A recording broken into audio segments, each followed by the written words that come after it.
Hello friends, welcome back to the new tutorial. Today we are going to solve the issue ImageMagick security policy PDF blocking conversion. So how we are going to solve this issue, we are going to learn in this video. Those who haven't subscribed my channel yet, please do subscribe my channel. And if you like the video, please do like, share and comment on my video. Let's get started. So first of all, we have to install this package ImageMagick. Obviously you have already installed, right?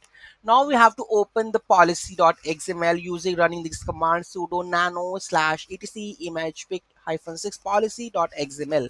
Okay, after opening this, so this file will open, right? And here you have to check with the PDF, right? So here you can see writes, and writes it's none. Okay, so in for the none you have to replace it with writes read and write. Okay, so read write you have to just add it, control O control A, just hit enter.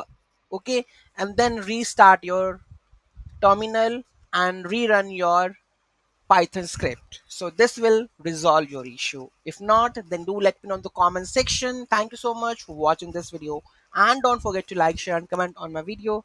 Have a nice day.